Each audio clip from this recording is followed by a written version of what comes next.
Minister of TEAT announces the extended opening hours of businesses. Minister of Finance fields questions about the taxing of seniors, and the Coast Guard to host second edition of Recruitment Day on Saturday. Those are the headlines for Friday, March the 19th, 2021.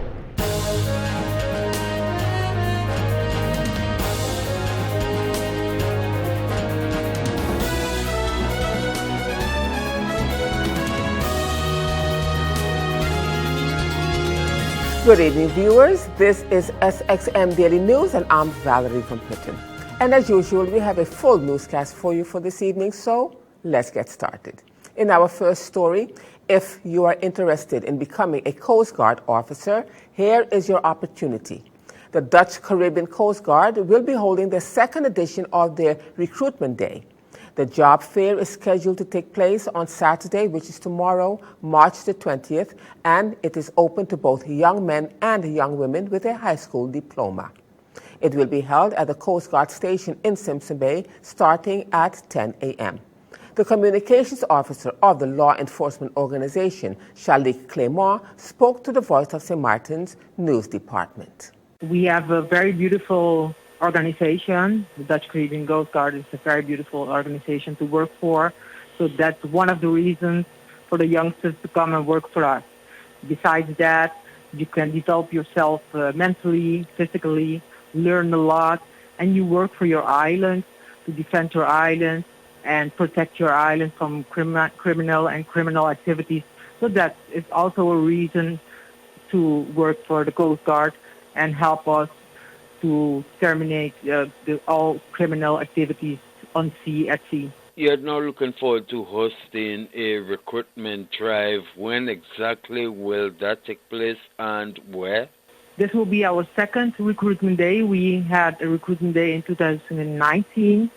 Unfortunately, because of the COVID 2020, we had to skip, but we are back again and happy to present again the second edition of the recruitment day. This will take place on Saturday, coming Saturday, 20th of March, from 10 a.m. to 1 p.m. What of location? That will be at our Coast Guard station in St. Martin, that is in Cole Bay, in front of the police station where we are situated. Who is invited? Who are you looking forward to attracting to the Coast Guard, Ms. Clement? First, we are interested in youngsters who are very disciplined and very interested to working for the Coast Guard, and also with love for their country, to defend their country. And those are the most important ingredients to be a Coast Guarder. And second of all, you will have to be young and has a good physical condition between 18 and 25 years. And so we have also a few criteria, like the youngsters don't have to have a criminal record. What about the education level for one wanting to become a Coast Guard officer? We have PSBO and SBO, LTS, and all diplomas that are equivalent to these schools and diplomas. The stigma of Coast Guard being only for male has been something that many have been dealing with in the past, wanting to be part of the Coast Guard. Will you be open to receiving females? Of course. We will be very glad to receive ladies, girls who are interested, because the ladies can do the work. We have a lot of girls in our organization, both in St. Martin and all the other countries. And the girls have proven that they can keep up with the guys. So girls are also welcome. And in other news at this time, the Finance Committee of Parliament met in a session on March the 18th, 2021. The committee meeting, which was adjourned on February the 18th, 2021, was reconvened on Thursday at the House of Parliament of St. Martin. This meeting was requested by MPs R. Bryson, G.C. Pontiflet, and C.T. Emmanuel. the Minister of Finance, the Honorable Adwell Idion, and representatives of the CBCS, which is the Central Bank of Curaçao and St. Martin, was in attendance, and some of the agenda points that were discussed were matters relating to the moratoriums given to individuals and businesses by the individual banking institutions, studies or analysis performed by CBCS to determine the viability of the commercial banks in their exercise to assist their clients by providing temporary relief in the form of a moratorium, discussions that the CBCS has had with the Bankers Association concerning the sustainability of the moratoriums granted thus far and the reasons the debt service ratio of 37% is no longer allowed when granting loans. While at said meeting, Member of Parliament for the U.S. Party, the Honorable Claudius Boncamper, posed several questions to the Minister of Finance, including the taxing of seniors' income, which could include the declaration of real estate. The Member of Parliament said that it can be a dangerous message to send, and he elaborated further. Chairman, there was a question I asked. At present, many persons are being levied with back taxes, and while I understand the country needs money, I'm baffled that we go after the elderly, especially whom have a very meager pension income. Why is that? The answer says taxes are collected from taxpayers who declare their income in general, including real estate. So if I don't declare my income, you won't tax me, right? That can be a very dangerous message to send. Because, Mr. Chairman, the reason I asked this had to do with the other question, with not going after the people that have all these Airbnb homes here in St. Martin and get away scot-free. Their money never touches here, and we don't get a cent for it, yet the infrastructure is used by all the people that come and live in those homes, and we pay for that as the taxpayers that are registered.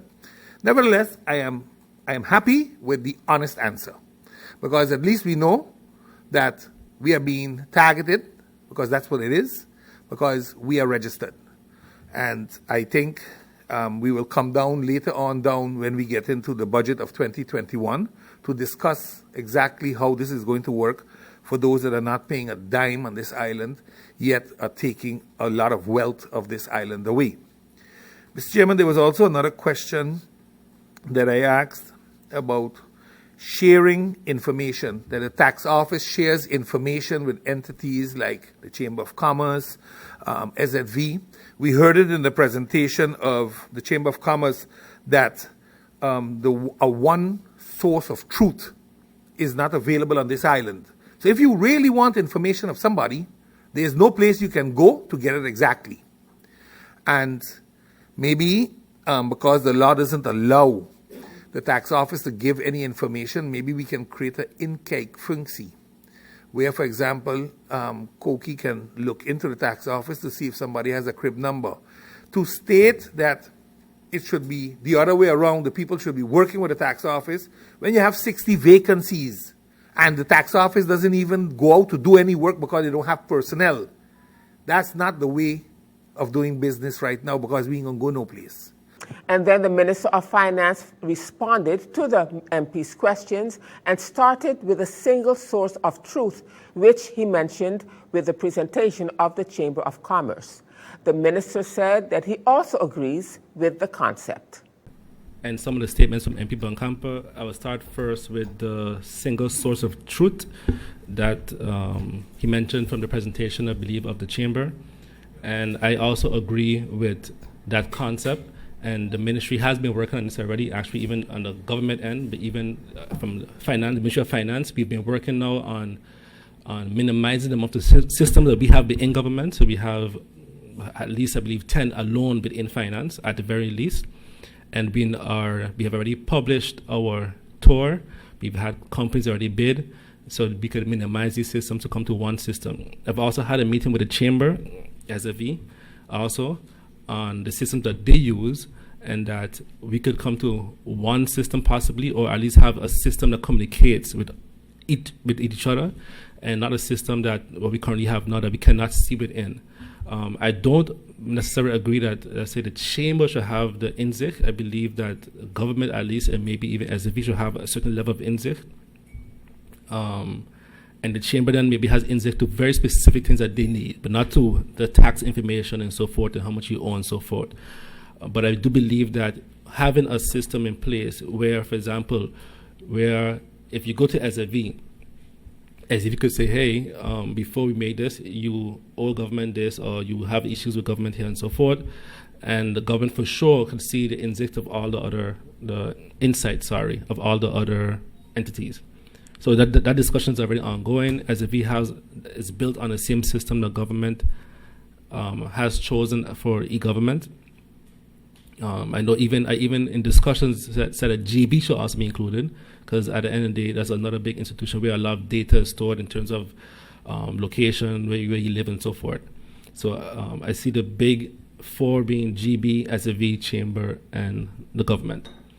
In regards to the hiring situation, I don't recall saying that we needed 155 immediately for this year. We have 155 FTEs in government that are not filled, including persons that have retired, have left the organization, and so forth. I also don't believe we have any street sweepers budgeted on the government, but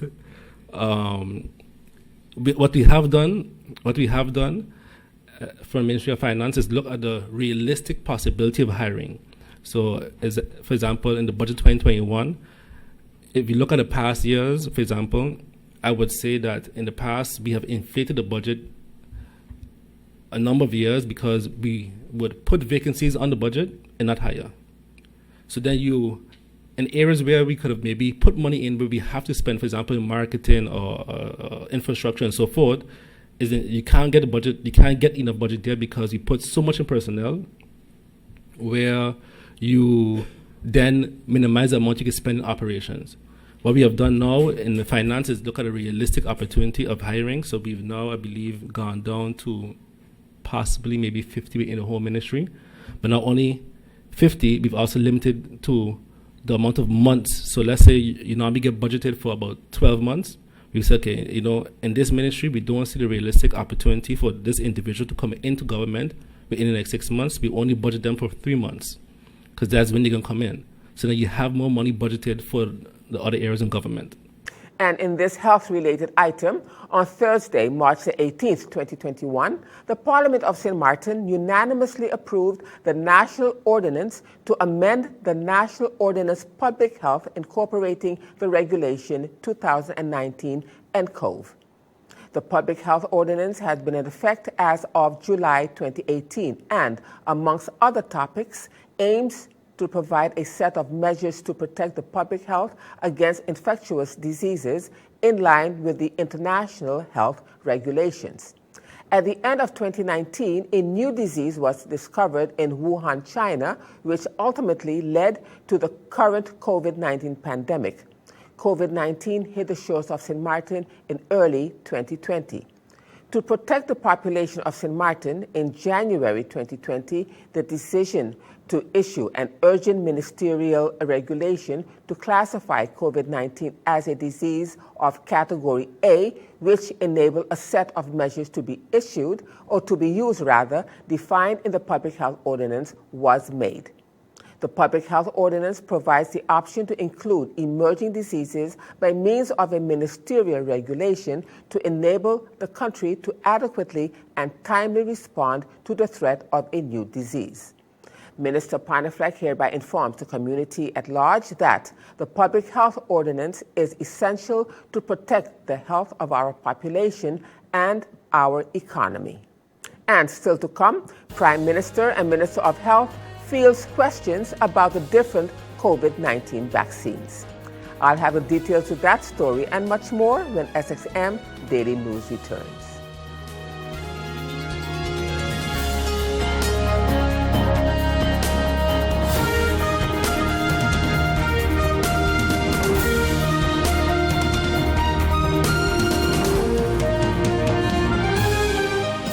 Hi, I'm Switch. And I'm Save. And together we're here to tell you about WIB, Switch, and Save mortgage offer. Now at WIB, you can save and benefit from great specials when you decide to bring your mortgage to WIB. When you switch, WIB will offer you payment of penalty fees up to 3 months interest, payment of notary fees, waive of bank closing fees, and also the lowest interest rate. Plus, you'll have the chance to win back 1 year of interest payment. Visit any of WIB's mortgage specialists and benefit from WIB's Switch and Hey, that's my part. And Save mortgage offer. WIB, your partner in progress. Welcome back, viewers. You're watching SXM Daily News, and I'm Valerie van Putten. On Wednesday, March the 17th, the Minister of Public Health, Social Development and Labor, VSA, Richard Panafleck, accompanied by his legal advisor, Lyndon Lewis, had a work visit to the 3 water plants on St. Martin that are in the areas of Point Blanche, K-Bay, and Coopercoy. In preparation of the agreement with the water production company Seven Seas, the Minister of VSR was briefed on the operations of water production and the status of the different water plants by Mr. Franklin Richards and the staff of Seven Seas. And turning now to the Council of Ministers' weekly press briefing on Wednesday last, Minister of TEA, the Honorable Ludmila de Wever, announced the extended opening hours of businesses. The Minister of TEA said on Wednesday that hopefully all of the paperwork would be done for it to happen today, Friday. I know that many people are eager to see that we have extended hours. Hopefully that will be, all the paperwork will be done for that to be in place on Friday. But I believe clarification is warranted on the opening hours to 4 a.m. Businesses, per their license, that have closing time at 2 a.m. will close at 2 a.m. Businesses that have a closing time at 3 a.m. will close at 3 a.m. It does not mean that those businesses are allowed to extend their opening hours until 4 a.m. That's the clarification I needed to have happen based on statements and questions that have come back to us. What is in your business license is what you are bound by. In addition to that, the Ministry of TEA will be sending out some changes to licenses. Hopefully that will be published today. I was really hoping that today I would have a major announcement to make, but it's going to be delayed by a few days, and hopefully that will be available next week. And as we continue now, in more health-related news, Prime Minister of St. Martin, the Honorable Sylvania Jacobs, and the Minister of Health, the Honorable Richard Panafleck, fielded a question from a reporter on Wednesday last at the Council of Ministers' weekly press briefing regarding the COVID-19 vaccine and the fact that European countries have suspended the use of the AstraZeneca vaccine due to blood clots and the Moderna vaccine as well. The question was asked, has St. Martin taken a stance just in case the Netherlands says that the next shipment may be one other than the Pfizer vaccine? And will St. Martin accept this vaccine? The Prime Minister gave a brief elucidation. However, it was the Minister of Health who explained the complete story about the different COVID-19 vaccines. Is that the agreement within the kingdom is that if the Dutch government that is distributing to us is not distributing AstraZeneca to persons in the Netherlands, it will not be distributed anywhere in the kingdom. So that offer will not come, I can see. Minister Panafleck? The situation is follows. And you see, that's good that you ask this question, because then people can get the complete story. AstraZeneca have shown that blood clot, what they're calling emboli, has shown up by some patients, clients, persons who had what administered. Some of the northern part of the European countries, including the Netherlands, has decided to administer this vaccine to people for further investigation. They took out that they will stop using the AstraZeneca for the coming 2 weeks so that they can do further investigations. Now, England, Belgium, and some other European countries are of the different opinion. They think the amount of people, of the percentage that is showing the side effect of blood clot is so low, and it is even compared with people that have it already by other means compared to getting the vaccination is so low that it's more important to vaccinate a large, vast majority of the population as soon as possible than taking the risk of getting the blood clot. Now, I spoke to somebody from Tortola yesterday, and yes, they are part of Great Britain, and as you know, the AstraZeneca was developed in England. And as such, they also are pushing with the vaccine and are not holding back, because to them, the figures, the percentage of people that had shown it, actually in Tortola, they don't have that, but that's worldwide we're talking about. So about like five or more people, over 100,000 and things like that. Those are percentage are we talking about. They are continuing to do it. And as a matter of fact, they have their borders partially, not airway, but by sea, locked down still. And they have zero, but still, they are pushing for the vaccination. And yes, because there are a British dependency and falling under Great Britain, they are receiving AstraZeneca, so they are pushing to vaccinate the vast majority of the population as soon as possible, as we are all doing in the world. So yes, I took notice of the AstraZeneca problem that exists right now. We are taking it in consideration, and that's why I also am requesting and pleading for our vulnerable in the community to register so that you will be vaccinated with the Pfizer. And now in more COVID-related news at this time, technical lead of COVID-19 at the WHO, Dr. Maria van Kerkhove, speaking on how the COVID-19 vaccines are developed at an interview recently, says it is not about their opinions. It is about how these vaccines are developed, as they are developed as safe and effective vaccines, and there are many, many clinical trials on the way before they are licensed and used in the population.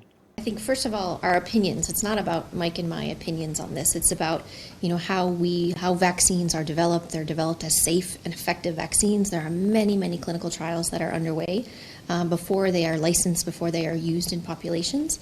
And that's really important because people have heard a lot about, these vaccines are developed so fast and so rapidly, but safety is not skipped ever, so all of those clinical trials are underway, and there are many vaccines that are still in clinical trials, but the ones that are in use have been approved because they have passed these safety and efficacy. And what we do is when these vaccines are rolled out, people are monitored, and so we're rolling these vaccines out in so many different countries, and some countries have and a precautionary approach have paused the use of AstraZeneca. But the group of SAGE, the group of WHO, and the group of the many different groups have been looking at the studies, and this is a normal practice. Whenever there is a signal of something or a potential signal, it doesn't mean that there's an association, but they have to look and they have to do a proper study to evaluate whether or not it's associated with the use of the vaccine. The use of the vaccine far outweighs the risks. We know that vaccines that are out there are safe and effective, and it is really important that individuals get vaccinated when it's your turn, when you are offered, because vaccines play a vital role in protecting against severe disease and death, and they're really an important tool in the toolkit for ending this pandemic. They're not the only one that's out there. There are many other measures that are out there as well. As you hear Mike and I talk about, we're broken records on this, and we will continue to be, because there are a lot of things that we can do to protect ourselves. Now, turning to our weather forecast for March the 19th, 2021. The Atlantic high pressure ridge remains the dominant feature across the region, continuing to produce brisk winds. Additionally, limited moisture in the atmosphere will restrict precipitation over the islands. Brisk winds will continue to account for rough seas during this forecast period. Gradual improvement will occur through Saturday, with the advisory expected to end by Saturday night. Small craft operators and sea bathers should continue to exercise caution. So the outlook through Sunday midday, fair to partly cloudy and breezy with brief showers possible. Now let's turn to your 3-day forecast.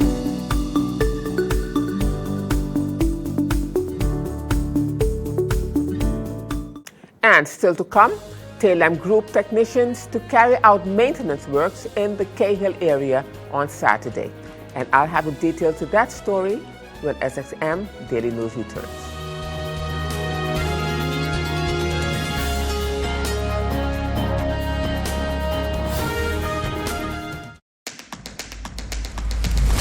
The innovative Banco Matico Contactless Smart Card. Your Banco Matico Smart Card is now equipped with a contactless feature for payments, so get ready to tap and go. Contactless payments are fast, easy, secure, and accepted worldwide at all Maestro-enabled contactless terminals. Tap for transactions equivalent to or less than 100 NAF, or the US dollar equivalent. You will receive notifications via email anytime you tap. Tap, tap, and pay fast with WIB. For more information, visit our website at wib-bank.net. Tap and go with your partner in progress. Welcome back, viewers. This is SXM Daily News. And as we continue with the news at this time, Tailem Group technicians and contractors will be carrying out maintenance works in the Cahill area tomorrow, Saturday, that can result in the interruption of telecommunication services. Tailem Group Manager Outside Plant, Mr. Cyril Priest, says that Saturday's works will be on the company's copper network. The works will be taking place from 6 a.m. in the morning until 4 p.m. on Saturday, weather permitting. Mr. Priest says that once completed, Tailem Group customers can expect an improvement in the telecommunication connections in the Cahill area generally. We are informing our customers in Cahill about these works so that they are aware of any break in internet and or fixed line connections. While the technicians are disconnecting and reconnecting lines, states the outside plant manager. He says properties in the following streets will be affected: Red Roses Road, Panther Road, Anise Drive, Daisy Road, G. Alexis Arnell Road, Tiger Road, Nettle Drive, Zebra Drive, Cinnamon Drive, Puma, Welgelegen Road, Impala Road, Mongoose Road, Boston Drive, Clove Drive, Pluff Drive, Caribou Drive, Lemongrass Drive, Cougar Road, Nutmeg Drive, Zebra Drive, Peppermint Drive, Goblet Drive, Ginger Road, Tiger Road, Leopard Drive, Sarsaparilla Road, Cankerberry Road. Mr. Priest and Tailem Group apologizes to customers in the Cahill area for any inconvenience that this may cause. The interruption of services is expected on Saturday. And as we end this edition of SXM Daily News for this evening and this week, this notice from GEBE that they are informing the general public that on Monday, March 22nd, 2021, the electricity supply South Reward, Concordia, Pumpkin Road, Okra Drive, Cherry Nut Road, Beet Road, Reward Road, Pigeon P Road, and surrounding areas will be interrupted from 9 a.m. until 4 p.m. On that same day, Monday, March 22nd, water will be interrupted in the following areas: in Cahill, which is the Indigo Bay, Beethoven Road, Mozart Road, Skyline Drive, and surrounding areas from 9 a.m. until 1 p.m. This outage will allow GEBE to carry out the necessary maintenance to their distribution system. And of course, they apologize for the inconvenience caused by this interruption and thanks you for your understanding as they continue to improve their services to the community of St. Martin. And with that, viewers, it brings us to the end of this edition of SXM Daily News for this evening and also this week. I am Valerie Van Putten, thanking you so much for joining me. And just a reminder that this and other programs are available online. Simply log on to stmartinmediacenter.com for viewing. And on behalf of the SXM Daily News team, we thank you so much for watching and plan on meeting you right back here again on Monday. do enjoy a safe weekend.